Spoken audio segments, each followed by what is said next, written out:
So I'm with tech.eu, and we cover the European startup and scale-up ecosystem.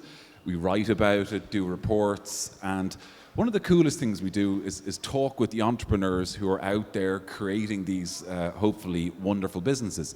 Now, Teodor is going to talk to me about his own journey and his own experiences. We're going to do a 2-minute video at the beginning because today is a very important day for FintechOS. They're launching a new product, and then we're going to go into basically a chat between two guys about what it takes to get to where he has got. So can we start with the video and then we'll go into talking with Teodor more? What if access to finance would be essential? What if we told you that it already is? It's as essential and natural as electricity, water, and education. Imagine a world where every new journey with the bank or insurance company would be highly personalized, tailored with the help of relevant customer information. What if every interaction would be 100% automated and easily completed in seconds?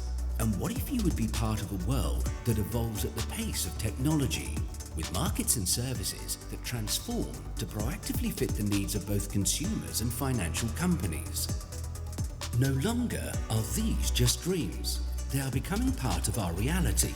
They are also the driving forces of FintechOS 20. When we seek to personalize, we start with data at the core of your business model. Having the capability to integrate hundreds of sources, you can leverage this evolving data layer to build the next generation of financial products and services, which you will distribute through hyper-personalized digital journeys that connect to your customers on any touchpoint, from online, mobile and B2B channels to chatbots and any other channel you can imagine, thanks to OpenAPI. A powerful automation layer increases speed and drastically reduces operational costs by automating fintech-specific processes such as Customer 360, KYC, workflows, scoring and rating, risk underwriting, and contract administration. Together, we are transforming the way technology is fueling financial services. You have all you need to scale at your own pace in your own way. Out-of-the-box open-source innovation to kickstart any digital program, inclusive, easy-to-use development tools to democratize access to technology, allowing non-technical contributors to harness their business know-how, a community and online academy that makes everyone a part of the global financial transformation. Everything we planned for FinTech is now becoming reality. This is FintechOS 20, and it's here to change.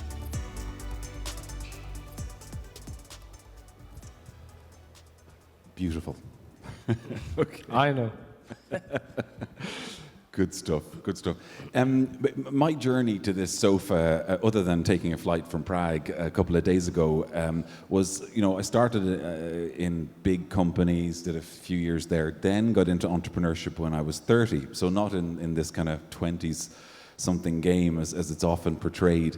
And I did a few things. I've had mixed success here and there. But what was your journey? Like, what made you become an entrepreneur and get to this point? Well, I think, Simon, it's a multi-step journey.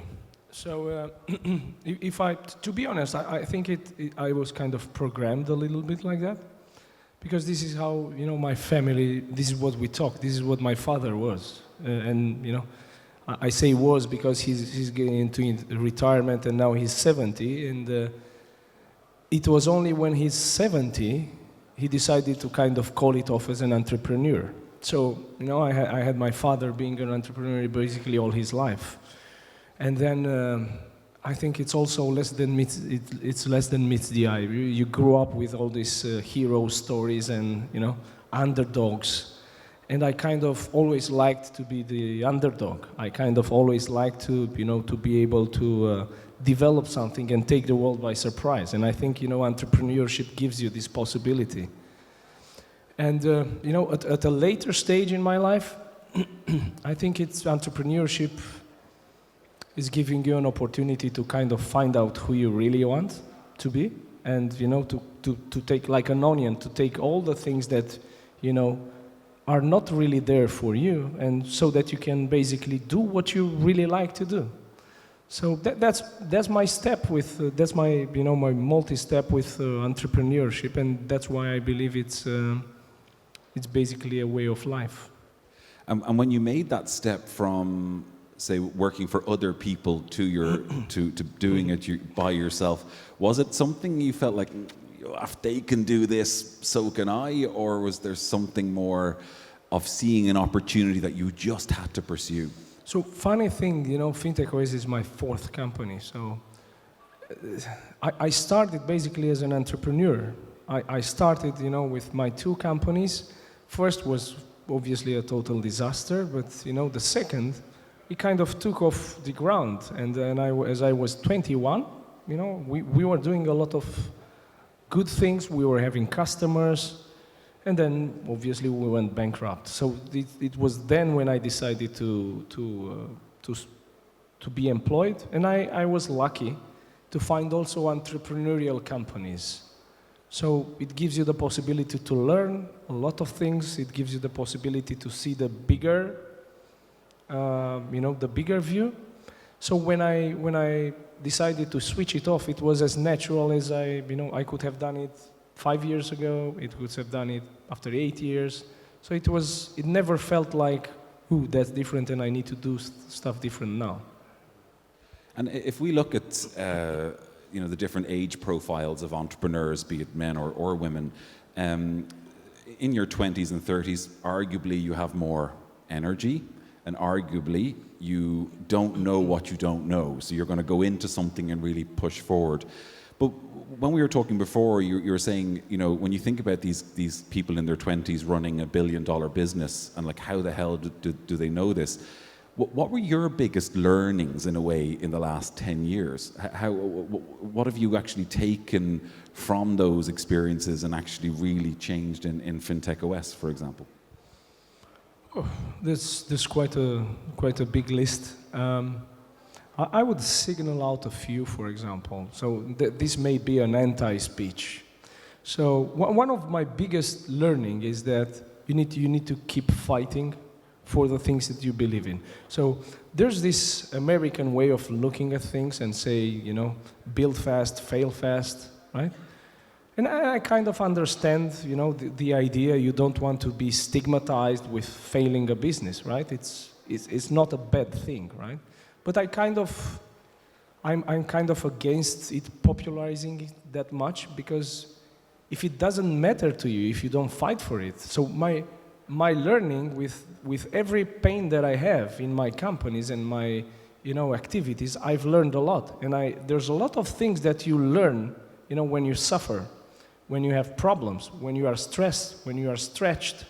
So my first takeaway would be don't run away from these kind of things. Don't decide to call it off too quickly on some challenges, because this is where you define yourself as a man, as an entrepreneur. That would be one, right? The other, let's say, tough learning is that there are people, and there are people for certain stages in the company, and that's not necessarily fair to people, right? It's like you taking a football team, because I'm passionate about football, and you win the 4th division, and then you have a very good group of players, and you promote to the 3rd division, and then and then all of a sudden you are very successful, and you do 4 promotions in a row, and now you're fighting in the Premier League. And it's really, really painful to acknowledge that some of the guys who basically helped you get there are not really fit. Some of them physically, some of them culturally, to fight in the Premier League. See? And that's quite sensible, because you have loyalty to people. I'm always like that. I feel like when I'm going on the journey, my responsibility is to defend the people dreams, right? Because you are taking from people the most important thing in their life, which is time and energy, their passion, right? And yeah, that's a hard nut to crack for me. Yeah, so it's as you say, finding the right people for the right time, for the right challenges. I remember with my own first startup, I was there for 8 years, and part of the challenge was the market wasn't there, you know, and later, as other entrants came in, they had learnt a lot from what others had made mistakes at, and now that category that I was in is like multi-billion dollars, which is good for some other entrepreneurs. In your case, how are you balancing that? You know, the identification of a great opportunity, but really sensing the timing, or is that just something that's intuition? To be honest, I'm not. I'm not. I don't feel like I'm balancing it. I might come, you know, I might become smarter sometimes in life, and you know, to run a better balance in this. But look, I would say, from the opportunistic perspective, I think the more you try, the more you got a feel about what's your intuition worth, right? It's like with, you know, women have better intuition than men, and what's your you know, your only chance as a man to trust your intuition more and more and more, so that you essentially exercise in exercising your intuition. So I guess as you start moving on, you start making better and better decision, or you just start acting better, you know, linked with the decision. On the other side, on the strategic approach, I would say that, you know, there's a time in your life when you want to start to build bigger things, right? And when you start to dream about bigger things, you are kind of prepared to kind of start from the results and, you know, double down and just details, and just gets you into a place where you are better mentally equipped to embrace the opportunity strategically. Like, for example, FintechOS, to give you an example. We could have started with our technology is very versatile, right? So it plays to a lot of strength in what's hot out there. But we strategically decided to go for the fintech space because A, it was big enough, B, it was a wave, right? 3, it was fun and it was complicated, right? So that, for example, was a conscious choice that we made. And when I spoke with Bogdan about you at first, he was mostly impressed by how you had almost put the company in 5th gear, or 6th gear now, you know, pretty much fast moving from the beginning. How do you create that culture, and also how do you balance it with mental health, not burning out too soon? I mean, what are you doing to make sure that when this company has 1,000 people, that it's a really healthy environment and set to grow more? Look, to be honest, and then to the point, I wouldn't say I have an idea how to do this when we will be 1,000, right? So we might just have to cross that bridge when we get there. I can tell you how it was 1 year ago when we were in our first year, and you know, I explained about this also on How to Web. So the first thing was basically creating a team of, you know, real performers, real mature guys, cherry-picked everybody, so you knew there was always something special about it. So the first 30, 40 guys, there was, you know, special. You knew that they won't crack. You knew that they've been around the block. You know, you knew that it will hold, right? From time to time, yes, it was tough, but essentially you get these mature characters, right? Now, as you move on, it's obviously that the challenges are different, because on the first thing, you would like to bring in characters that are similar. On the other thing, you need to kind of think about how you can balance it, just like you mentioned, right? So I guess it was in this year when this culture of being different, being brave, and being human emerged in FintechOS, right? It's like, in the human thing is really linked to us as leaders being responsible for, you know, people dreams, for their success, for them not burning out, for taking care of them, right? For putting them in the right places, for changing them from that places that they don't fit to put them, right? So I guess it's the only thing that I can say at this point, and we are still in the mix, right? Still looking to find that industrialized process, is being human, thinking about the success of the people. Because at the end of the day, people talk about us as having, the pedigree of a unicorn, right? Some of them say, we certainly say it, right? But at the end of the day, it matters a lot to me how we get to that stage. I wouldn't go to that stage in any way. It's not the result above the means. It will never be with FintechOS. So would it be fair to say that in Romania, when you're trying to attract the talent, they're not necessarily, those people are not looking at this going, oh, this could be a new unicorn. They're just looking, this could be a good place to work. Is that the way your team are, or do you have to attract them with, you know what, guys, you could be on this train? I think, and I've learned this from one of our my colleagues in the company. Not everybody thinks like me. I'm certainly motivated by building a big thing, and I know for a fact that there's a couple of them fighting for that as well. This is what motivates them. They want to put their stamp on the global technology space. However, there are people who are, some of them, more idealistic, who are more into the process, not necessarily the result, right? So this is why, for example, I believe the culture in FintechOS is kind of changing to be a little bit more inclusive at this point in time, rather than just, all these guys, gung-ho, we are going to conquer the world, right? So and you look for people to kind of complement and positively influence the culture of the company. And you recognize them. Some of them are not necessarily, they are not feeling they fit in the beginning, because obviously they are a little bit different. But it's your job to kind of enlarge the circle and say, guys, we need to bring these ingredients in. You need to nurture a version 2.0 of the company. And how have you crossed that, let's call it the cultural divide or whatever, of growing a company from Romania that will then have to obviously grow into Europe and the US and Asia, etc. How will you take that leap? I'll have to say that this was out of the many mistakes and false I'm ready statements, that we've made. I think this was one of the biggest, because we didn't understand the impact, right?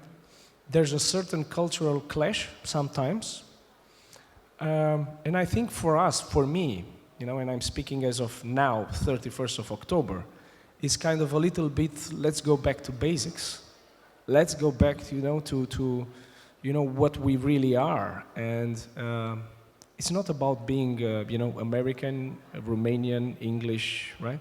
It's about, like us, we generally have a good conversation, and it's not because you're Irish and I'm a Romanian, right? It's about we kind of feel and we like the same things, and this might not be a smart answer, but the reality is that it doesn't really matter who you are, where are you coming from. And you look at, for example, companies like UiPath, and there's a lot of Irish companies, Stripe and so on, right? Look, it's not a brave thing to be a Romanian unicorn. I don't think like that, right? But it's not a bad thing either to be from Romania. So at the end of the day, it's about our brains and our energy, our strength, right? And whoever wants to align to that, fine. Right? You might be Brit, you might be Dutch, you might be South African, fine. But if you don't align to it, man, just... I think it's clear something is happening. I think the 3 unicorns in 2017 were all UK, and out of the 9 last year, they were from 6 different countries. So there is an expansion of this potential. I'll be honest, I think us as Central European, Eastern European guys, I think there's a certain, how can I say, ingredient I was looking yesterday at a picture. So one of our head of product development, he's a bright guy, right? He's always there, you know, he's a trustful guy. And we looked at a picture and it was saying, you know, the anatomy, the picture of a leader, right? And the boss, the leader, and, you know, and the boss was sitting on a throne and it was saying, do that, do that, do that. And then the leader who was basically with them at the carriage, right? And, you know, and that's, and that's the leader. And the funny thing is that the real leader, and it was like if you are from Generation X, you are there, and the millennials and the Generation Z are in the carriage, right? And it was funny. I'm not saying it's the reality, but it was funny, right? And I feel like, for example, in CEE, there's still a hunger, right? There's still a hunger. I don't know. It's probably more sophisticated than I'm putting it, but there's definitely a hunger for achieving more.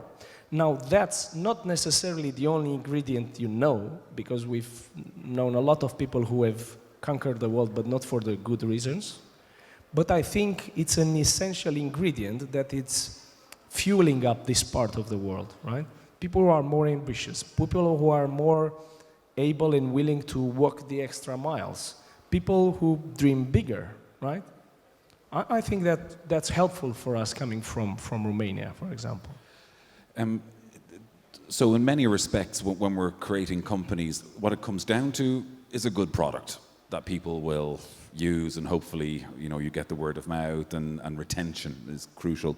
Now, I understand that after 2 years of building this business, this product that you've just released today brings together a lot of things. Can you expand on that a little bit to explain why it's so important for the company, and perhaps some of the challenges that you had to get it out?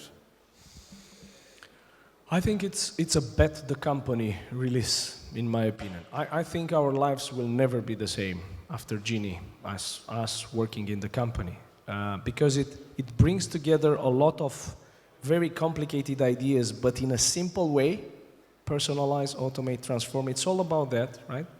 I think it kind of defines us as a mission, right? Which is beyond technology, right? It's basically making people's life easier. And how you can make it, essentially by giving them access to you know, better personalized financial services. And I'm not talking about, you know, credit cards to buy a new TV, right? You're talking about investments. The real thing that, you know, helped us to have this conversation is that I had access to some financial services to build this dream together with my team, right? It's about protecting your family, insurance, and so on and so forth. So I think it's a moment where our, you know, our skills and our capacity in terms of technology takes a different dimension with us, right? Because we set our heights on achieving more as a global mission of empowering people. So at the end of the day, I think this has the possibility to rally us, our partners, our customers, and eventually everybody in the world, right? We have a bigger than life vision now, and I think that's an important thing to have. I always felt like, you know, as an entrepreneur, you need to have some social aspect in your mission, right?